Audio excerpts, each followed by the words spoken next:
Assalamualaikum and hello YouTube, my name is Nur Muhammad from NMWatch and I'm back with another full review of this Tisell Vintage Diver Submersible. Okay, so that is quite a long name for a watch. So anyway, so before we start the review, I would like to do a quick wristwatch check. Today I am wearing my Orient Ray 2, which comes in this superb blue color. I've matched it with this cool Pepsi color Alpha Shark Premium NATO strap from Blue Shark, and I think it looks such a cool color for the Orient. Okay, so let's get back to the watch. So let's see, what should we do first? So let's see, we should do of course, dimension check, and also the weight check. Right, so let's get our devices in this. Right, so let's see how big is the watch. So guys, I'm sorry, I'm a lefty, so I have to do this in a very awkward condition. Let me see if I can get the calipers right on the angle here. So yes, we have a 40.3 millimeters, so this is essentially a 40 millimeters watch, which is nice. Good, great size for a diver. And we have, nope, come on, Mr. Caliper, 0. Yes, it's 40 millimeters diameter, 47.3 lug to lug. The lug is 20 millimeters, so that's not really, I can just use a strap for that. The thickness is about, come on man, I think I have a caliper issue here. The thickness is about, 0.8. Okay, let's do that again. Thickness is about 13.4, so nice size for a watch. Really cool. I really like this size, just nice for my 6.75 inch wrist. So together with the original bracelet that it is supplied with, so we have here, let's see how heavy this thing. That's gonna give you, sorry about that,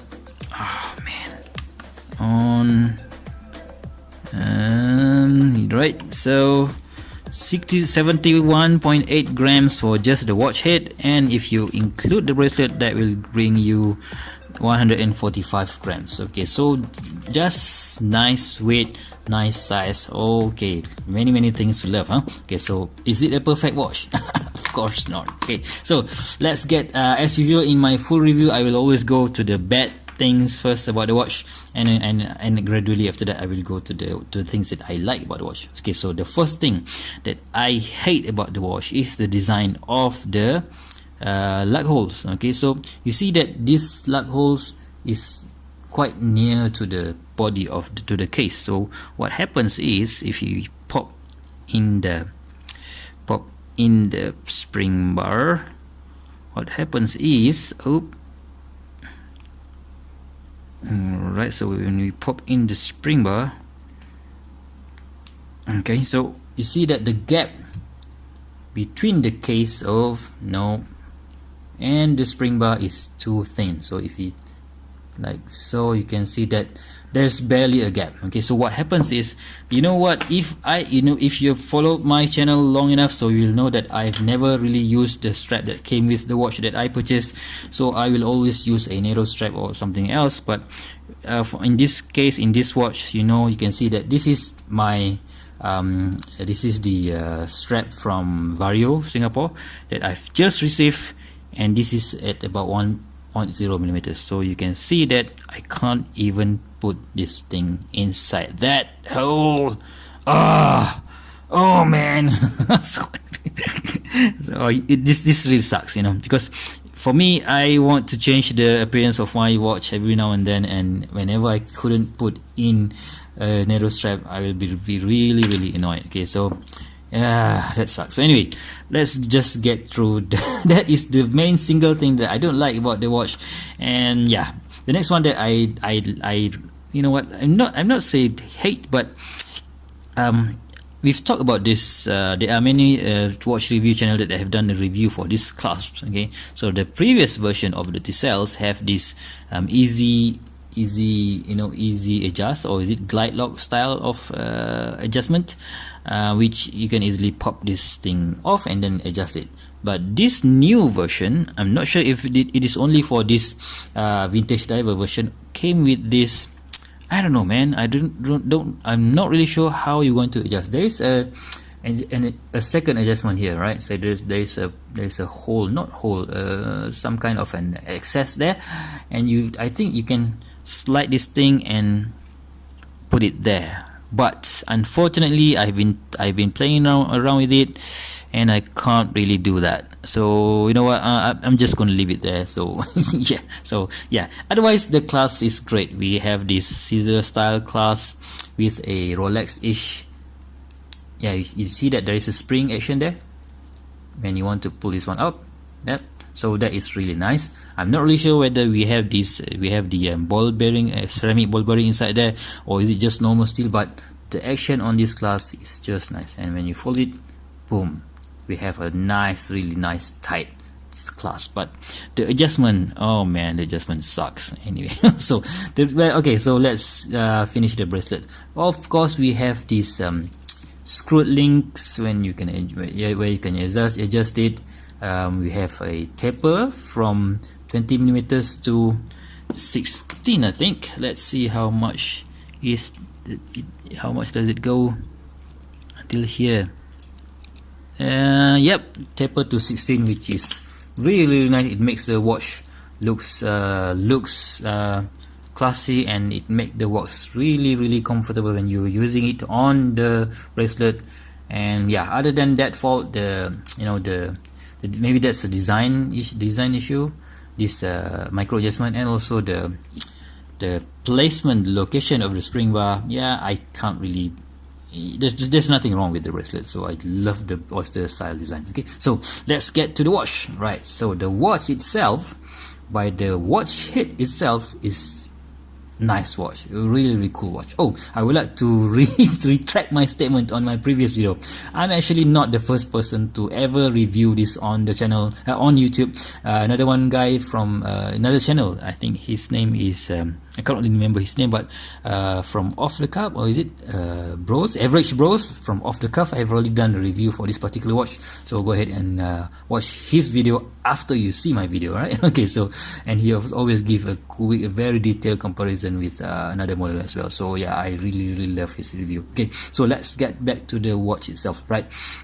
The dimension, like I mentioned just now, 40mm, 47mm lug to lug, and with the lug width of 20mm. And we have this beautiful, nicely executed polishing at the side, both side actually, both side here, and we have another polish case here, and you can see that the crown is actually signed. Okay, so the version, the watch that Average Bros reviewed doesn't have this signed crown. So I think maybe Tisell have made an improvement from time to time. Maybe this is one of the improvement. I'm not really sure about that, but yeah, that's a cool thing to have. All right, so yes, we have on top, we have brushing, so you know, your normal Rolex homage style. We have brush on top and polish on the side, and we have for the case itself is not really that bad. So because of the lug to lug is short, so it will sit on your wrist very comfortably. Okay, so no complaints there, right? Let me see if I can wipe it off. Okay, so let's go to the bezel. Bezel features a brush, looks like a stainless steel, but actually when you touch it, it is brushed ceramic. And we have this 10-minute markers, and we have this individual small minute markers up until 15, which is really cool.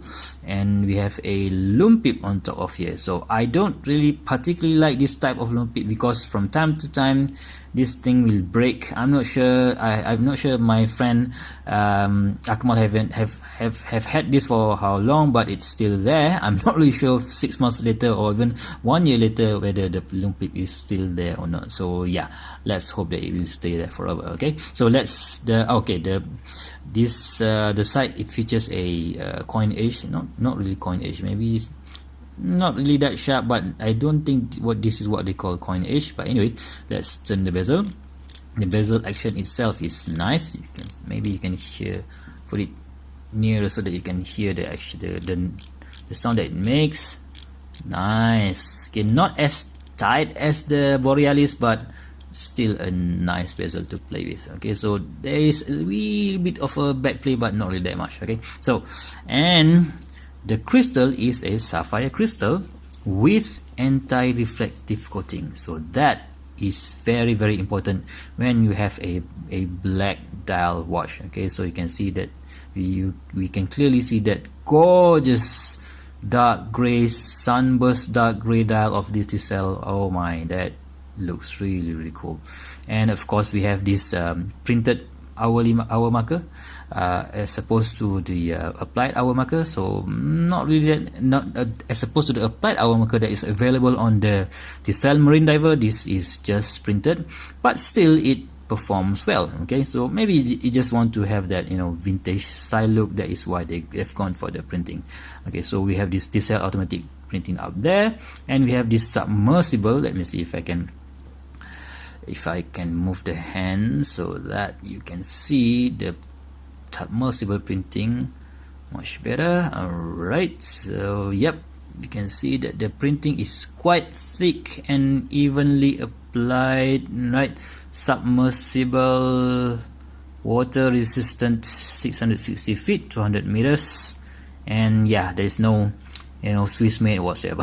Okay, so before we go to the case back, so you see that when I pull it once, the second hand stop, right? So this is the first position. You can hand wind it. Of course, this is using a Miyota 905S, not the Miyota 9015, but the 5S. 5S means that there is no dead wheel inside this. So instead of you have a ghost position, when you pull to the second position, boom, the second hand stops. So you know what, that is really cool, because normally for a micro brand, they don't even bother to buy another set of new movements. So they just bought Miyota 9015 and then use it for all of their models. But this company, the Tisell company, even bother to buy 9015 for their marine diver and 905S for this vintage submersible diver. So yeah, that's kind of cool. All right, so it shows that they have they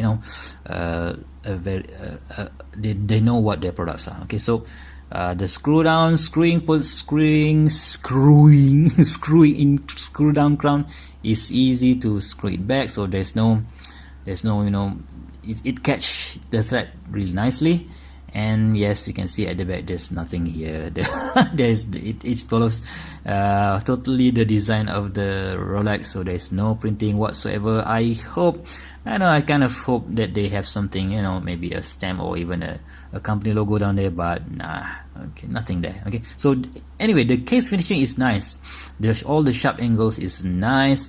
You know what, you can't really have a beveling here, you know, so it's not really. It does, if it has a bevel here, it's not really a homage to the Submariner, but the execution of the case is really nice. Okay, so the hands has this Mercedes style hour hands, and also the pencil style minute hands. Of course, we have this lollipop style second hands, mimics the original Rolex. I'm not really sure which Rolex is this model referring to. I'm not a Rolex expert. Yes, and yeah, that's all for the dial. So anyway, I don't really want to pop it back on the bracelet, but I will pop it. Alright, so yes, we're back with the Tisell Vintage Diver Submersible, and this time around it is on this cool I want a sailcloth strap from iwantastrap.com. And yes, like I mentioned just now, because of the spring bar is really close to the case, now you can see that virtually there's no visible gap between the case and the strap. Okay, so let's pop it on my 6.75 inch wrist and see how it looks like.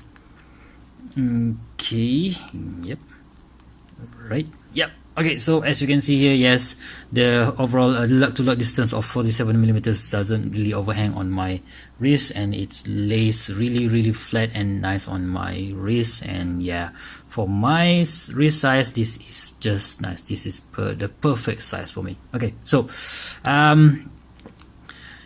let's see what else do we need to talk about this watch. Okay, so oh yeah, let's do a loom shot, quick loom shot of this watch. So as I mentioned before, this watch features a Super Luminova C3 Super Luminova, which glows green when in the dark. Yeah, that is really cool. So I think the lume is evenly applied, and it is really nice. Of course, it stays quite long up, and if you charge it before you go to sleep, and you can still see the lume up until 5 a.m. in the morning. Alright, so yeah, nice lume application. Okay, so the final conclusion of this watch. Personally, I like it, but do I want to buy it? Maybe not this one, maybe not this model. I'm aiming to get the Tisell Marine Diver, which is the previous version of the Tisell Submariner homage watch, and that one has the polished ceramic bezel, and of course a more modern Rolex Submariner style. But yeah, the spring bar, man, oh, it sucks. I don't know if I can live with that or not, but yeah, we'll see if I really am going to get that one. Anyway, so all in all, is it really worth the money? $230 shipped all the way from Korea. Within like 2 weeks time. Yeah, I think it's worth the money. I think this is a cool homage to the Rolex Submariner. So you know what, if Geno can sell their homage watch for like what, $1,000 or $1,500, why don't Tisell? Why don't give Tisell a chance? Okay, so yes, it's a very cool product from Tisell. I think we should have more of this, and if they can bring us a much more original design product, yeah, it is good. But yeah, as of now, this is not that bad at all. Okay, so I would like to conclude this review by giving a 2 thumbs up 2 thumbs up for this watch. And if you guys have any experience with this watch, or any Tisell watch for that matter, please go ahead and give me a comment down below.